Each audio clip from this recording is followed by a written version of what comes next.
Hello guys, today I'm going to tell you about the key facilitation rule. People often ask me like, what are the secrets of facilitation and how can I learn to facilitate meetings as well as you do? And of course, there are some theoretical things here and there is a lot of practice. And today I'm going to tell you about the most impactful thing and also will tell you how you can practice in that. So let's dive deeper in the details. And I have some plan prepared for this talk today. It will be the following. So first I will tell you about like what's the problem at all with facilitation. Then I will explain you in more details and on examples the root causes of this problem. Then I will tell you the key facilitation rule basically and provide you with the context on that. And here I will also tell you like how you can practice with this. Then I will show you how this key rule is connected with other facilitation technique that I already told about, like when you discuss the problem by ordering concerns. And in the end, there will be a bonus for those who will stay. I will show you the general schema for any facilitation and explain you how to use it. So let's start. First thing about the problem, and you may wonder like, okay, why should I think about facilitation if, for example, I'm not a facilitator and not a manager? It's still important because if you attend discussions, you may feel like you're frustrated during these discussions and you don't know what to do with it. Even if you're not driving these discussions, when you will know how they should go, you will be able to impact them and somehow make them better. And in the future, you may even start to drive them.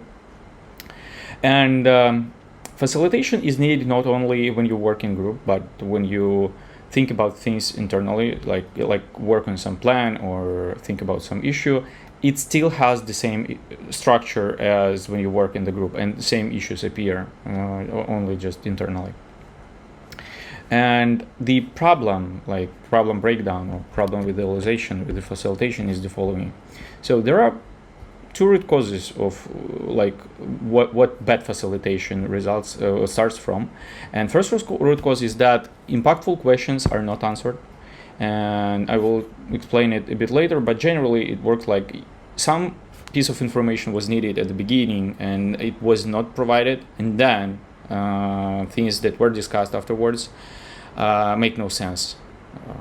And second is that focus interference happens. It's when different team members focus on different things in the same moment, in the same discussion, and they don't help each other, right? They make obstacles instead of synergy.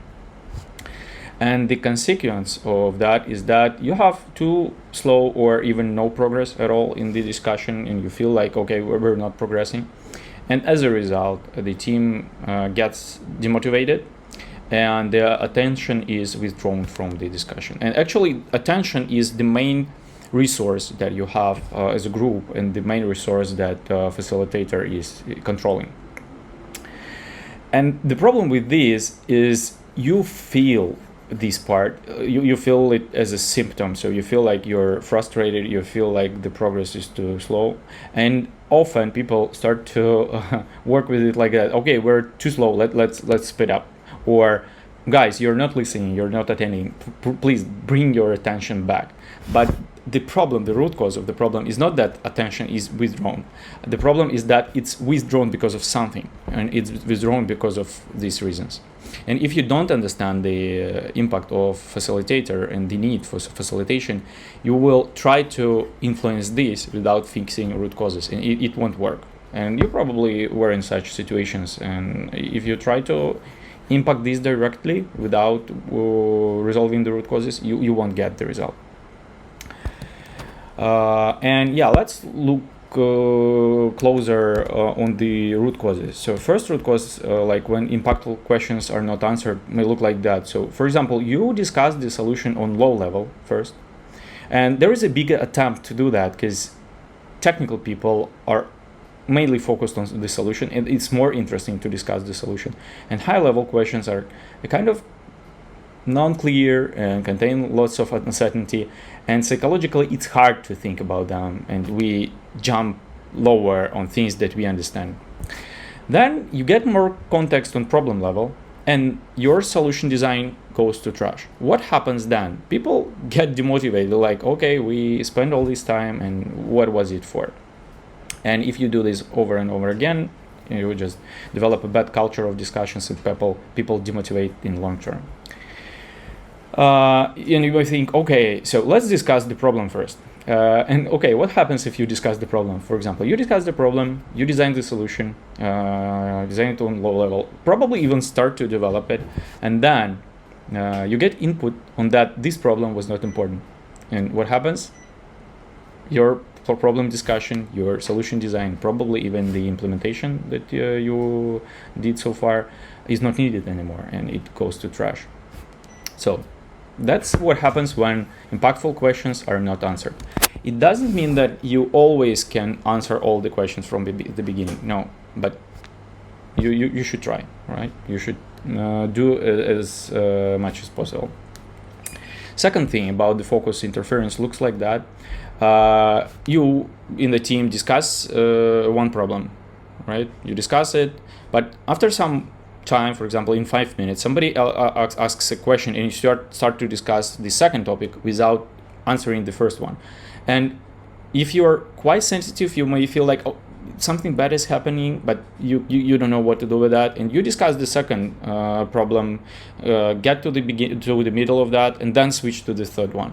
And you feel like you're jumping from topic to topic during the entire hour, but don't make progress at all. So that's focus interference, like when different people think about different things in the same moment without focusing on one problem. And yeah, that's another root cause. And let's see how can you work with it. So here is the key facilitation rule. And the rule is the following: question is more important than the answer. All right? You should always remember about that. And the algorithm of implementing this rule is the following: understand, it means like you internally, understand current main question. Then write it down.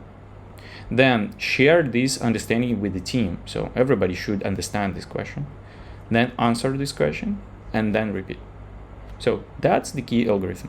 If you will follow that, you will be successful, and you will progress fast in the topic that you are discussing. And you can make mistake on each of the steps. For example, you may not understand the current main question, or the question you understand is not the main one. So you may just focus on non-important question at the moment. You may do that. You may not write down the question, or you may not share understanding with the team. So you probably understand the question correctly, but everybody else understands it differently. And you may not provide an answer, but usually we are quite good in that. That's why question is more important, because we know how to answer the question. We are really bad in asking questions. And without facilitation, people always provide answer without understanding a question. There is a big temptation to provide an answer, and if you will focus and attentively look at how people behave when you discuss things, they always start to provide answers without getting the proper context. And if there is a person who starts from questions first and is attentive to the questions, he already is quite good as a facilitator. So he or she already knows the rule probably intuitively. And without facilitation, people always answer different questions at the same time, because the space of questions is very big. I mean, if you randomly pick up all the possible questions at the moment, you will just pick up a random set and they won't repeat. And it's impossible that a group of 5 people will think about the same question in the same time without synchronization. And if they do synchronization on the question, then they just apply this rule. And without question written down, people forget about it. Like you may speak about the question and you will say, okay, the question is like that, let's work on that. But without a formulation, everybody will understand the question in a different way. And without the formulation written down, people will forget about it and start to think about something else and start to drag attention to something else. And if you write down the question, it works like a contract. So guys, you see that, and everybody should see this written down question, of course. So if you have seen that, you agreed on that, let's focus on this one, right? And if we switch the question, it should be like contract re-signing. And yeah, what if you don't know what question should be answered at this particular moment? This is a beautiful part, because still there is a question. Like, the question is, what is the current main question, right? If you don't know what is it, then the question is about the question. It's quite simple, and you should focus on this. And there will be a big temptation again. If you don't know what question you should focus on, you will start to focus on things that you understand. It's not correct, because you may start to think about low-level things, which will go to trash after you will get the input. So you should be disciplined here, and you should drag attention to the question until you understand it. And yeah, how to practice? It's quite simple. During discussions, ask yourself what question is being discussed at the moment. So develop this sense of what is being discussed. And if you will practice the amount of time, you will start to feel it at every moment, right? And just practicing that, like, put attention into that, try to answer this, try to understand what is being discussed and what question we are discussing, and you will notice that different people are focused on different questions at the same moment of time. So if you will start to understand this intuitively, it means that you have practiced enough. And second thing, like, ask yourself, is it the right question? And if not, then what is the right question? So practicing that during a discussion, ask yourself, what question is being discussed at the moment? If this person said that, what question is he or she trying to answer? And what is the right question? Try to understand what should be discussed at the moment. Practicing that, and the more you practice, the better you will be in following this rule. And on my channel, there is a video on how you can facilitate any complex topic discussion using ordering concerns. And actually, this practice of ordering the concerns came out of this key facilitation rule. Concerns just allow you to put all the questions on the board and then order them and agree, like, in what order are we going to discuss them. It's just an implementation of this rule. There might be other implementations, so you may follow like a 6 thinking hats approach, and hopefully I will tell you about this in the future. But again, it's about the same rule. It structures the process like you first ask a question and then answer it. Every facilitation technique will be about that. So the key thing is still the same. And yeah, if you want to see how ordering concerns work, just review the video. I will put it in the description. So that's it. That's the main theoretical part. Just do this, practicing this, and you will see how your facilitation skills grew up and how the performance of your team in discussions increases. If you like this video and if you find this advice helpful, press like and subscribe to my channel so that you will get notified about new videos. And now I will tell you about the bonus thing, like general schema for any facilitation. Let's review it. And like quite logically, the schema is a sequence of questions that you should ask in the proper order. So first question should go before the second one. And the questions are like that. What's the problem initial formulation? Like formulation of the subject. It should be somehow formulated. Like what are we discussing at all? So, and it should be ideally written down. So that's about the subject. Then, why should we discuss this problem but not a different one? So it's the question about motivation, like why are we discussing this at all? Why are we discussing this but not a different one? Then, how will we understand that the problem is solved? It's a question about acceptance criteria. Third one is how will we solve the problem? So a discussion of the solution. And fifth one is what is the execution plan? After we understand the solution, how do we execute it?